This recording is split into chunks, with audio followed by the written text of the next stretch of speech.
Miss হবে না আপনার পছন্দের টিভি শো দেখুন জি5 অ্যাপে একদম ফ্রি। না না কি বলবো তুমি আমাকে বলো। ফার্স্ট অফ অল শ্রোতা আমায় বললো যে ওদের মধ্যে সিরিয়াস কোনো ঝামেলা হয়নি, মানে ব্যাপারটা ভীষণ ইউজুয়াল কমন, মানে ওদের মধ্যে যেরকম ওই খুচখা ঝামেলা হয়ে থাকে ওই ধরনেরই ঝামেলা হয়েছে। আর সেকেন্ডলি তুমি তোমার বোনকে চেনো না ওকে, কতটা চাপাও বলবে সব কথা আমাকে, ওদের ব্যক্তিগত ব্যাপার কখনো শেয়ার করবে আমার সাথে, তোমার মনে হয় সেটা? তোমার মুখ দেখে পরিষ্কার বোঝা যাচ্ছে অনির্বাণ তুমি কিছু একটা লুকাচ্ছ আমার থেকে। আমার মুখ দেখে ধরে নিলে না যে আমি কিছু লুকোচ্ছি? ধরে নিলাম না, শিওর হলাম।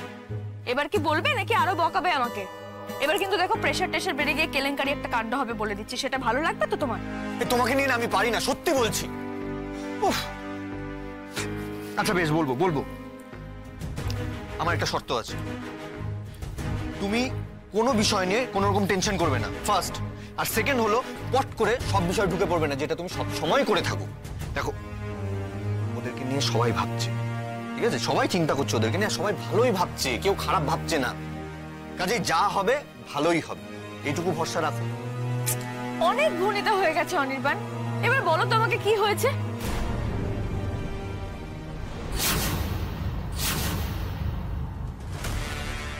মানে কি বলছো তুমি এসব?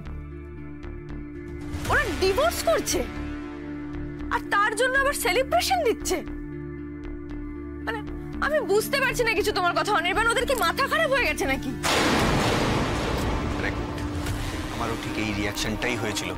আর এই সবকিছু শোনার পর তুমি নিশ্চিন্তে এতক্ষণ ধরে অফিস করলে?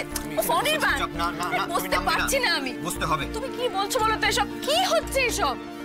তুমি আজকে নিয়ে চলো আমাকে ওদের বদখত পার্টিতে, নিয়ে চলো আমাকে, গিয়ে দুটোর মাথা ঠুকে দেবো আমি। মানে এসব কি মজা পেয়ে গেছে নাকি দুজন? এসব ডিভোর্স খেলা হচ্ছে নাকি?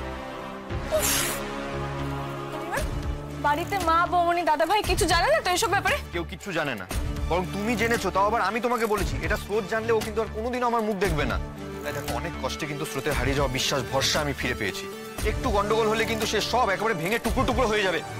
তোমার ফোনটা দাও তো, এক্ষুনি দাও ফোনটা, আমি এক্ষুনি ফোন করবো ওকে। একটা দাও ফোন। কাউকে কোনো ফোন টোন কিচ্ছু করতে যাবে না তুমি। তোমাকে কি বললাম আমি এক্ষুনি কি বললাম? সরো। আমি কিন্তু একটা শর্তে তোমাকে সব কথা বলেছি, যে তুমি কোনো কিছু নিয়ে টেনশন করবে না, পট করে সবকিছুর মধ্যে ঢুকে পড়বে না। সেটাই তুমি করছো। দেখো ওদেরকে যারা মেলাবার চেষ্টা করছে তাদের উপর সবকিছু ছেড়ে দাও, ভরসা রাখো ওদের উপর। আমি বিশ্বাসই করতে পারছি না এখনো পর্যন্ত, কি অদ্ভুত ছেলে মেয়ে দুজন, সেটাই বুঝতে পারছি না আমি। মানে এক তো পাজি দুটো ছেলে মেয়ে, প্রথম কথা কাউকে জানালোই না যে ওরা ডিভোর্স করতে চলেছে, আর তার উপর নাকি এটা সেলিব্রেট করবে বড় করে।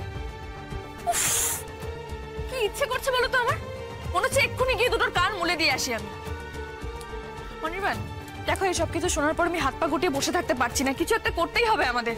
এই তুমি কিন্তু একদম কিচ্ছু করতে যাবে না, আমি বারণ করছি। তুমি না এবার কিছু করতে গেলে কিন্তু হিতে বিপরীত হবে, আমি বলে দিচ্ছি। ওদের দুজনকে তুমি চেনো না, জানো না ওরা কেমন? ভীষণ গোয়ার টাইপের, ভীষণ একগুয়ে টাইপের, ভীষণ জেদি। কেউ কিছু বলবে ওরা ঠিক তার উল্টোটাই করবে। চেনো না ওদেরকে তুমি?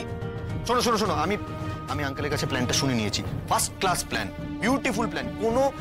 তুমি ওই প্ল্যানের মধ্যে ইন্টারফেয়ার করতে যাবে না একদম। কি প্ল্যান? দরকার নেই জানার, আমি পরে বলবো। শোনো, ওর যে বন্ধুরা আছে ওই বন্ধুদের সাথে আমার ফোনে কথা হয়ে গেছে। উফ, তুমি বুঝতে পারছো না অনির্বাণ, ওদের বন্ধুগুলো তো আলাদা। ভাই একটু ভেতরে আসবো রে। জি5 ডাউনলোড করুন আর সব এপিসোড দেখুন একদম ফ্রি।